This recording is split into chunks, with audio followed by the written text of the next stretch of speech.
Welcome to educational world.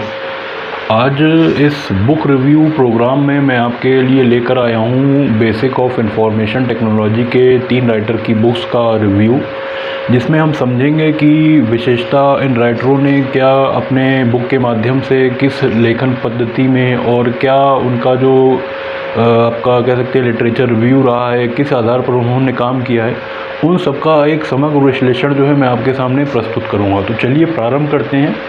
मेरे पास आज 3 writers की बुक हैं। सबसे पहले हमारा दिनेश मेदसानी जी हैं, दूसरा है प्रदीप के सिन्हा जी हैं और तीसरा जो है वी राजा रमन है। तो जो मेरा अनुभव है उसके आधार पर मैं आप लोगों को यही सजेस्ट करूंगा कि यदि आपको बेसिक्स ऑफ इंफॉर्मेशन टेक्नोलॉजी के जो क्षेत्र है उसमें एक समग्र नॉलेज को गेन करना है तो आप इन तीनों को पढ़ें। अन्य बुकें भी हैं जो मार्केट में उपलब्ध हैं, वह अन्य मटेरियल भी है, आपको उनको भी देखना चाहिए। लेकिन अगर एक मेरे दृष्टिकोण से देखें तो जहाँ तक मैंने पढ़ा है, समझा है, उसके आधार पर इन तीनों का मैं विश्लेषण आपके सामने प्रस्तुत करूंगा। तो चलिए सबसे पहले प्रारंभ करते हैं। जो आपकी ये बुक है देख लीजिए आप लोग भी, ये आपकी learning computer and fundamental MS office internet web technology है। इनके जो प्रकाशन है वो है आपका फायरवेल मीडिया के नाम से है और दिनेश मेदसानी जी ने इसको लिखा है।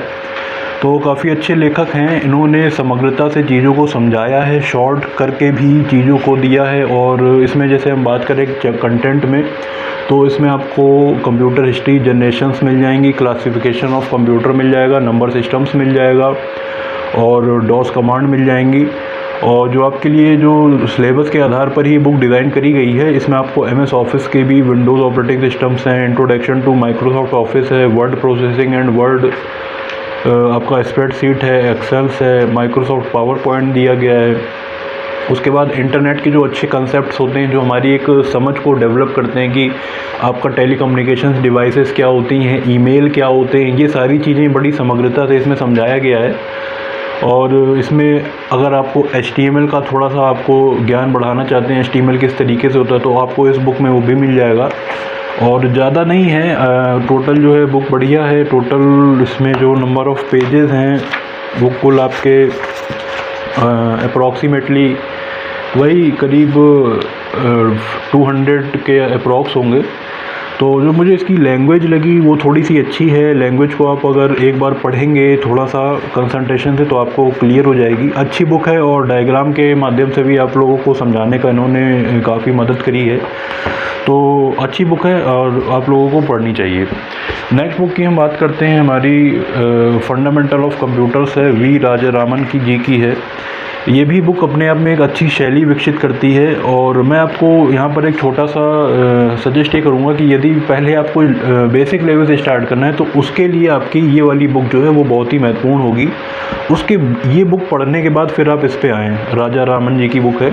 इसमें मैं बात देख लेता हूँ कि इसमें जो है आप लोगों को के लिए कंटेंट्स में इन्होंने क्या क्या रखा है। कंप्यूटर बेसिक्स हैं, डेटा रिप्रेजेंटेशंस हैं, इनपुट आउटपुट यूनिट्स के बारे में दिया है, कंप्यूटर मेमोरी के बारे में दिया गया है, प्रोसेसर्स के बारे में भी दिया गया है, बाइनरी अर्थमेटिक है, लॉजिक सर्किट्स है, कंप्यूटर आर्किटेक्चर के बारे में समझाया गया है, कंप्यूटर लैंग्वेज है, ऑपरेटिंग सिस्टम है, माइक्रो कंप्यूटर्स हैं और जनरेशन्स के बारे में काफ़ी अच्छा इन्होंने विस्तृत किया है।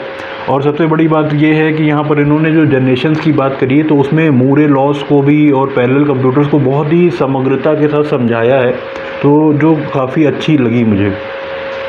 उसके बाद जो हमारे कंप्यूटर नेटवर्क हैं और डेटा कम्युनिकेशंस के कुछ और एडवांस टॉपिक हैं जो आप आगे वाले सब्जेक्ट्सों में पढ़ते हो, तो वहाँ पर भी यहाँ पर इनको एक संक्षिप्त विवरण के तौर पर आप लोगों के सामने दिया है।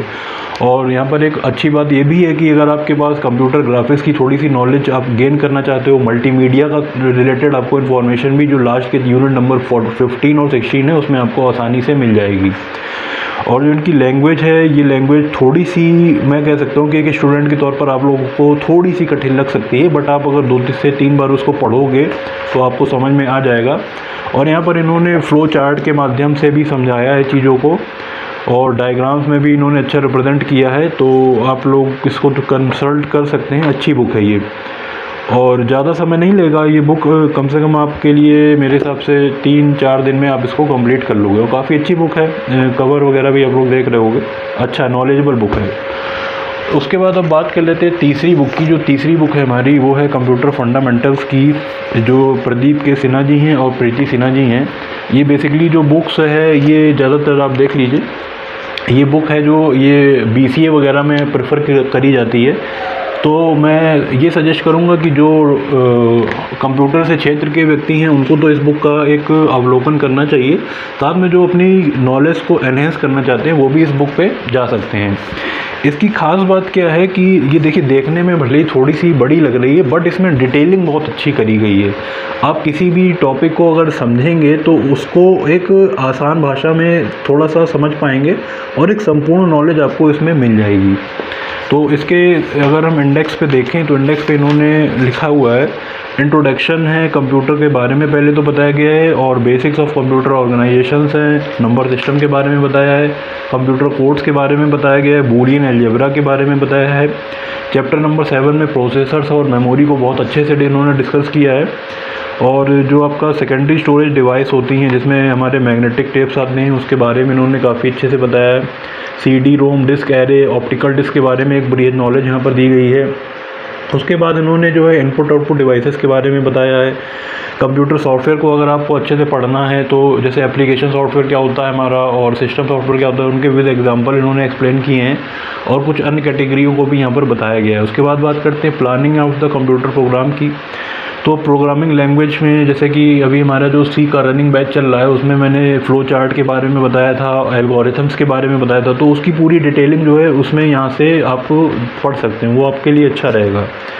कंप्यूटर लैंग्वेज के बारे में चैप्टर नंबर 12 में बताया गया है। कंप्यूटर सिस्टम इम्प्लीमेंटेशन ऑपरेशंस है, वहाँ पर भी आप इसको देख सकते हैं। ऑपरेटिंग सिस्टम्स के बारे में भी अगर आप चाहते हैं थोड़ा ज्ञानवर्धन करना तो आप यहाँ पर कंसल्ट कर सकते हैं। उसके बाद जो है आपका अच्छा है नेक्स्ट यूनिट कम्युनिकेशंस के कंसेप्ट, इसमें भी आपको मिल जाएंगे। मल्टीमीडिया से रिलेटेड भी कंसेप्टों को समझाया गया है। तो और लास्ट में इसमें जो एक मुझे इसकी ये चीज़ अच्छी लगी, जो लास्ट में एक समराइजेशन दिया गया चैप्टर का एट अ ग्लैंस, वो बहुत अच्छा है। वो शॉर्ट है, आप उसको पढ़ के एग्ज़ाम पॉइंट ऑफ व्यू से भी इम्पॉर्टेंट है और वो मेमोराइज़ कर सकते हो। तो अच्छी बुक है। और सबसे बड़ी चीज़ है जो न्यूमेरिकल्स हैं, जो बाइनरी कन्वर्जन्स होते हैं नंबर सिस्टम के, वो भी आपको विद सॉल्व एग्जांपल भी इन्होंने दिए गए हैं। तो आप उससे प्रैक्टिस अपनी अच्छी कर लोगे, उस पर अच्छी पकड़ हो जाएगी। और जो हमारे K-मैप के क्वेश्चंस होते हैं वो सारी चीज़ें इसमें दर्शाई गई हैं, बढ़िया थी। तो मेरे हिसाब से अच्छी बुक है, तो आप लोगों को लेनी चाहिए ये बुक और अच्छी है, ज्ञानवर्धन करेगी। तो चलिए आज की सीरीज़ में इतना ही, फिर आगे आने वाली सीरीज़ में हम और भी बुकों का अवलोकन करेंगे और देखेंगे कि किस तरह से बुक जो है वो हमको समझाती हैं कि किस तरह से हम क्या पढ़ें और किस तरह से अपने ज्ञान को बढ़ाएं। तो बने रहिएगा एजुकेशनल वर्ल्ड के साथ। हमारा जो प्रयास है यही है, शिक्षित भारत को एक सुगम भारत बनाने का। तो चलिए मिलते हैं नेक्स्ट वीडियो में। बहुत बहुत शुक्रिया, धन्यवाद।